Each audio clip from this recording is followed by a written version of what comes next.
In the world of basketball, where headlines off the floor seem to get more attention than what actually happens on it, there's a much more nuanced story about Bronny James that many are missing. Of course, everyone knows him as the son of LeBron James, but he's way more than just that label. And his journey up to this point has never been about filling his dad's shoes or living up to the unprecedented expectations that casual fans were destined to give him. Because when those shoes belong to someone who's widely considered to be one of the greatest of all time, even Bronny himself knows it would be a detriment to place that kind of pressure on his own shoulders. Oh, damn. And thankfully he hasn't. The 6'5" guard, born in Akron, Ohio, who yes, happens to be the son of LeBron James, has somehow managed to navigate unprecedented levels of fame, media attention, and public scrutiny completely unscathed. He proved millions of his doubters wrong when he put on that McDonald's All-American jersey last March, and is now pulling off an extraordinary medical feat by playing high-level Division I basketball just 6 months removed from suffering a cardiac arrest, something that not only threatened his basketball career, but potentially his life. If you haven't picked up on it by now, despite his name getting dragged into headlines for reasons out of his control, despite the ungodly amounts of hype and pressure that gets thrown at him, he always seems to find a way to step up to the plate in his own way and on his own terms. We're going to take a closer look at how Bronny got to this point, why I think he will exceed people's now lowered expectations of his NBA future, and a potential avenue I think he should explore in the upcoming NBA draft later this summer.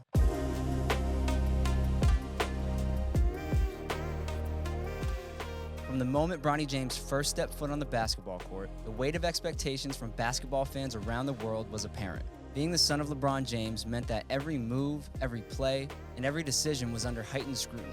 It's one thing to grow up in the shadow of greatness, but another to be constantly compared to it, especially during the formative years of middle and high school. The pressure and judgment directed at Bronny weren't just about his performances, they were comparisons to a legacy far beyond the reach of any young athlete. Yet, this has been Bronny's reality for what's probably felt like his entire life, a constant barrage of expectations and comparisons that would overwhelm any elite player coming up. Despite all of that, Bronny's only showed signs of resilience and growth just about every single summer. I can't tell you the amount of times I've been asked, so what do you think of Bronny? Is Bronny actually any good? And my answer would always be, well, if your baseline of comparison is going to be his father, then no. But I would always try to get people to set aside the innate temptation to compare him to his own bloodline and to just take in what we could actually see on the floor, which, funny enough, were in a lot of ways flashes of his pops. He's possessed an extremely high IQ since I can remember, dating all the way back to the 6th or 7th grade. There was never a doubt in my mind that Bronny knew how to play the game of basketball the right way, which shouldn't be a surprise to anyone. The amount of basketball he's been exposed to since a very young age is likely the main culprit for this elite level IQ.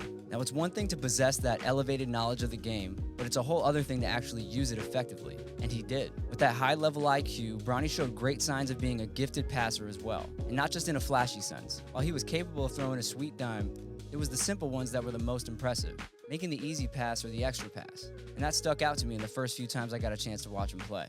While scoring the basketball wasn't something that came easy to him right out the gate, over the years you could tell that he had been putting in the necessary work, each summer adding something to his game and eventually becoming one of the best shooters in his class. That consistent improvement year in and year out is what gave me the feeling that he might actually have a chance.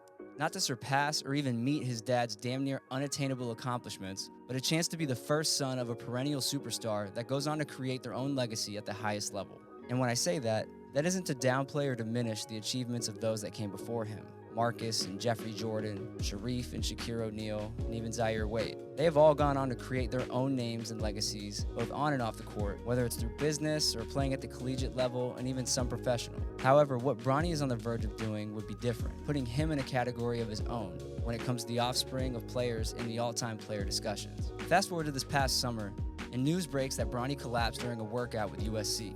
We later found out that he was rushed to the hospital after suffering a cardiac arrest, and while he was alive and in stable condition, he was diagnosed with a congenital heart defect, which essentially means that he was born with a structural heart abnormality that puts him at a higher risk of suffering from this kind of health scare. Leading up to the college basketball season, I'd say the general consensus was that no one would be surprised if Bronny decided to sit out the entire season. However, Bronny made his debut for the Trojans on December 10th, just 1 month after the season started and roughly 6 months after he collapsed, which in my opinion just isn't being talked about enough, or at the very least being factored into people's analysis of how he's played during his freshman season. And if recovering from a near fatal episode wasn't bad enough, he's now having to deal with even more unnecessary scrutiny, this time at the hands, or Twitter fingers, of his father. Don't get me wrong, the overwhelming majority of the pressure and expectations that Bronny faces come from the exterior public. He'll always have his fair share of irrational haters, both in the media and in the court of public opinion. But LeBron's outcry on Twitter, where he went after Jonathan Givony's updated mock draft on ESPN, which didn't include Bronny this time around, was just the latest example of how a proud father, who also happens to be the most influential person in the NBA, could actually be doing more harm than good. And I think we've finally gotten to that point where that is the case. Just a few months ago, back in January, LeBron made the claim that Bronny could play for the Lakers right now, the same night that he was quoted saying that the Lakers just suck right now. This is after he'd already tweeted this back in March of last year. Now here's the thing. On its face, at least to me, there's nothing wrong with Bron saying those things. Back then and even now, I would actually say that I agree with him. To me, Bronny possesses a skill set that complements the NBA game over a college one. That isn't unique to Bronny either. I'd say there are probably 50 to 100 other draft prospects who would fall into the same category. We see it all the time. Guys look just okay or good in college, but nothing special outside of a handful of flashes. Then boom. They get to the NBA and take off to a whole different stratosphere. That could be linked to a lot of things. Not playing in the right system, not getting the right development, being pulled 10 different directions while dealing with the facade that is amateurism in college athletics. I'll save that for another video though.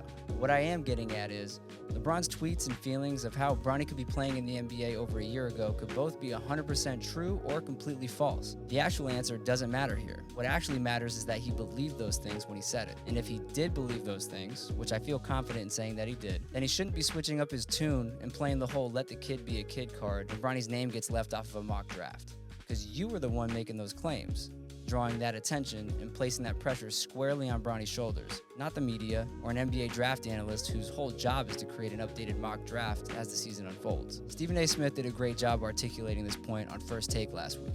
With all of that said, I don't think that LeBron is intending to make Bronny's life any harder than it already is. It's likely just a backfired attempt at being a relatable, passionate dad. But despite that, it still has its consequences. Stories like this gracing every sports blog and TV network will only continue to dial up the pressure that Bronny finds himself under even further, which is something I don't think anyone in the James household wants. Because when you actually strip away all of the chaos, the name, the hype, the crazy expectations, you're actually looking at a very good basketball player with the potential to be a good, great, or even elite level three-point shooter at the next level. Something that could never be said about LeBron Sr. at any point in his career. Elite shooting upside and a high-level understanding of the game, coupled with explosive athleticism and tools to be a great defender, that's the description of a player who has a chance to make a real impact on an NBA team, if they're lucky enough to find themselves in the right situation where they can develop into a player who reaches that full potential.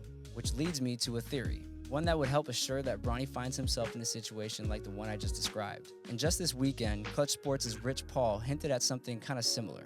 Bronny shouldn't get drafted. I know what you're probably thinking, but wait, you just got done giving this whole spiel about how you think Bronny is an NBA caliber player. So why am I now saying he shouldn't get drafted?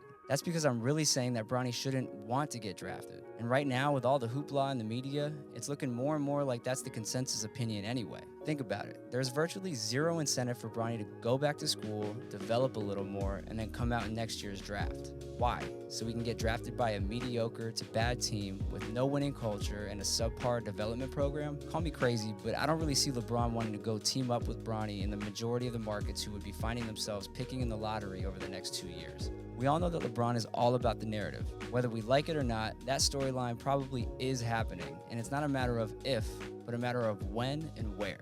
Now, I get it. It's been every young hooper's dream to get drafted at one point in their life.